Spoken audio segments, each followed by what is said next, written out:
The person who invented the ceiling fan was really a genius. Most of us must have used it when we were children. Do you know how it works? If we open the fan, we can see that the overall structure is not complicated. First, we can see an iron piece with many holes punched out. Then we combine many pieces together, which form the stator core inside the fan. Then we wrap the winding coil around the stator. In the hole in the middle, we need to install a spindle and pass the end lead of the winding through the middle of the spindle. The whole structure is the stator of the ceiling fan. Next, let's take a look at the rotor part. This is the bottom shell part. It looks slightly concave. There is a round hole in the middle. A bearing is installed in this hole.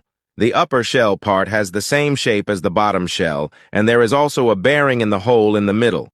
This is the core part of the rotor. The rotor coil is stuck in these teeth of the upper shell.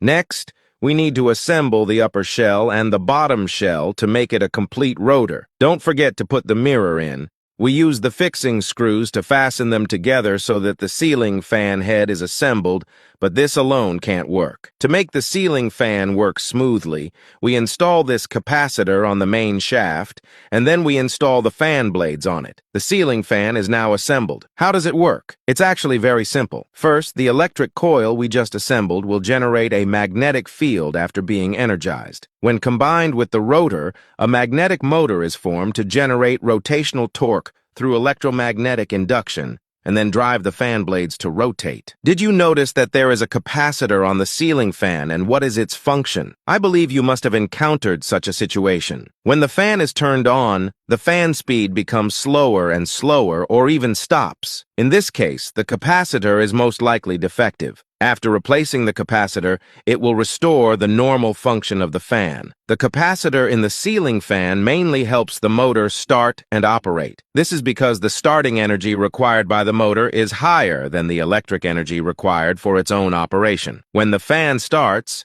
the capacitor can provide a certain current to the motor, so that the motor reaches the starting speed. The capacitor will continue to provide power to the motor to ensure the stable operation of the motor. When the capacitor is used in conjunction with the motor, a phase difference can be generated. Under the influence of this difference, the motor can run more smoothly. A smaller swing can reduce the power loss of the motor and improve the efficiency of the motor. At the same time, the capacitor in the ceiling fan can also effectively extend the service life of the motor. When the fan starts, due to the effect of the capacitor, the motor can start at a lower voltage, reducing the load on the motor when starting. This will reduce the risk of damage and burnout caused by excessive starting current. In addition, the capacitor can also prevent excessive vibration of the motor, making the motor more stable during use, thereby increasing the life of the motor. If you enjoy this video, then hit like and follow for more.